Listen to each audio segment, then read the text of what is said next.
জেলে বন্দি বিশ্ব বরেণ্য তাফসির কারক আল্লামা দেলার হোসেন সাঈদীর কাছে খোলা চিঠি। প্রিয় আল্লামা সাঈদী, কেমন আছো তুমি জানি না। শুনেছি কারাগারের ছোট্ট একটা প্রকোষ্ঠে তোমাকে রাখা হয়েছে, গায়ে কয়েদির পোশাক। জানি না কি খেতে দেয় তোমায়, কেমন আচরণ করে কারারক্ষীরা তোমার সাথে।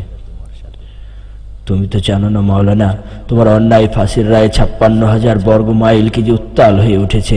দেড়শো জনের উপর মুসলমান বুকের তাজা রক্ত ঢেলে দিয়েছে শুধু দুদিনেই। অবাক হয়ে না মাওলানা, সারা জীবন তুমি তাদের পবিত্র কোরআন এবং হাদিস থেকে অনেক কিছু শিক্ষা দিয়েছ। তুমি তাদের শিখিয়েছ অন্যায়ের প্রতিবাদ করতে, তুমি তাদের উৎসাহিত করেছ শহীদ মৃত্যুর জন্য।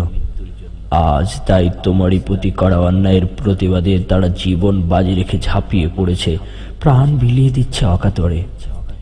প্রিয় নেতা, ফাঁসির আদেশ এ অবধি কত বড় বড় আলমের বিরুদ্ধেই তো হয়েছে, তাদের কাউকে কাউকে ফাঁসিও দেওয়া হয়েছে। তারা সকলেই গর্বিত মুখে ফাঁসি কাস্টে গিয়ে দাঁড়িয়েছে অন্যায় এবং জুলুমের প্রতিবাদ করার জন্য, সত্য কথা বলার জন্য তাদের ফাঁসি হয়েছে।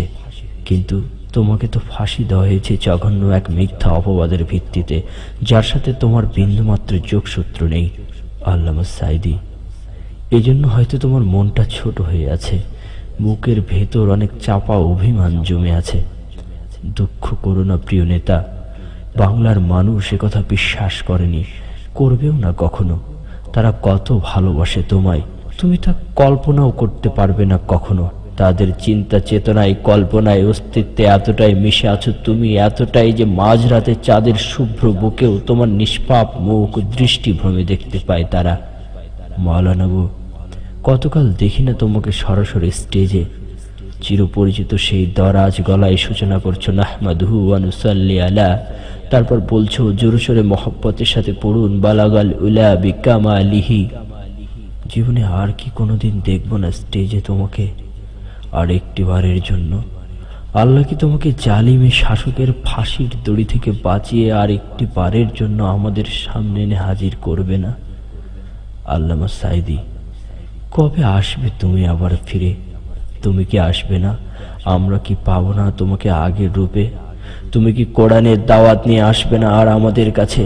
আমরা কি শুনবো না তোমার সেই সুমধুর কণ্ঠ? তুমি কি আমাদের ডাকবে না আর দিনের পথে?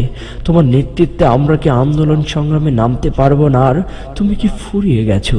তুমি কি জালিমের কারাগার থেকে আর ফিরে আসবে না?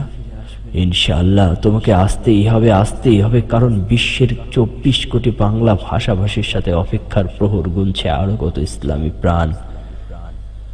আমাদের জন্য দোয়া করো তুমি প্রিয় সাঈদী। আমরা আমাদের রক্তের শেষ বিন্দু দিয়ে হলেও তোমাকে ফাঁসির দড়ি থেকে বাঁচাতে চেষ্টা করব ইনশাআল্লাহ। আমরা তোমাকে মহান রব্বুল আলামিনের কুদরতি হাতে সোপর্দ করেছি। তুমি ভালো থেকো প্রিয় নেতা, ভালো থেকো।